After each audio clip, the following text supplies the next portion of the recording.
Sa pag-aaral na ginawa ng United Nations Children's Fund o UNICEF, lumalabas na pinakamataas sa Metro Manila kung saan umabot sa may 80,000 kabataan ng walang disenteng tirahan.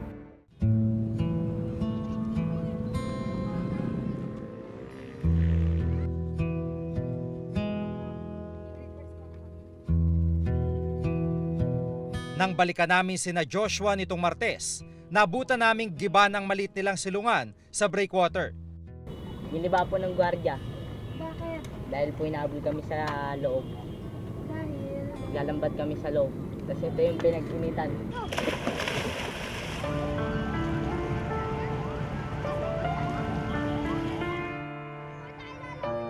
Hindi pa rin nila alam kung saan sila tutuloy sa ngayon. Kita lang po kami ng nanay ko. Mamaya, baka po makauwi na kami sa amin. Pagkatas na lang i-demolish, hindi rin naman talaga lahat nabibigyan ng mga relocation site. Kaya umiikot lang yung cycle ng poverty.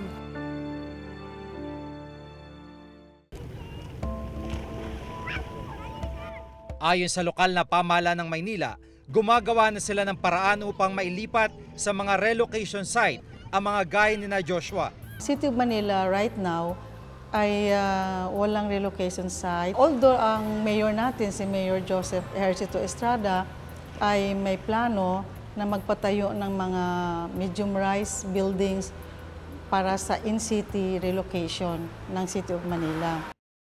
Ayon sa National Statistics Office o NSO, higit sa 3 milyong katao ang walang maayos na tirahan dito sa Metro Manila.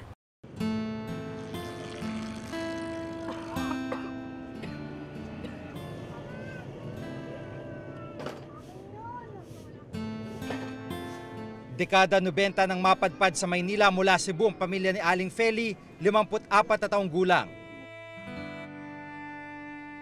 Dito sa isang maliit na tunnel o sewage sa ilalim ng tulay sa barangay Lapu-Lapu sa Navotas namin siya nakilala.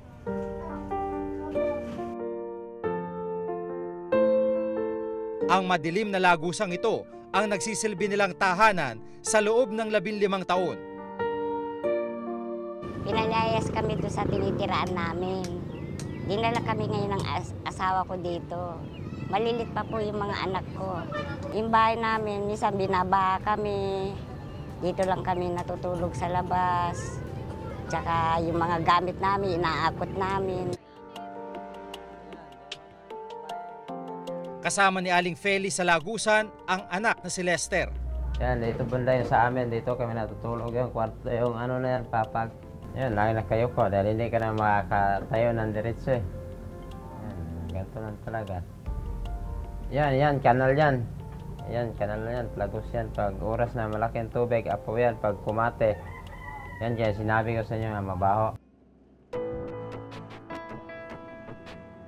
Minsan raw silang inilipat sa isang relocation site sa Rizal at Pampanga pero bumalik ulit sila sa Maynila dahil wala raw kabuhayan sa pinaglipatan sa kanila.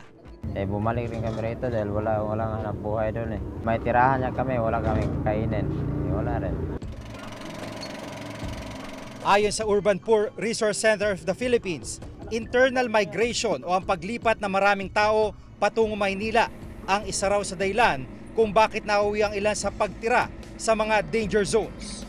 Kung meron naman talagang trabaho at mabubuhay ng mabuti yung mga pamilya nila sa mga probinsya, hindi naman talaga sila magsisiksikan sa Maynila. Kaya talagang yung rural to urban migration, nagiging fenomeno na siya talaga, napakalaki ng bilang na pupunta dito.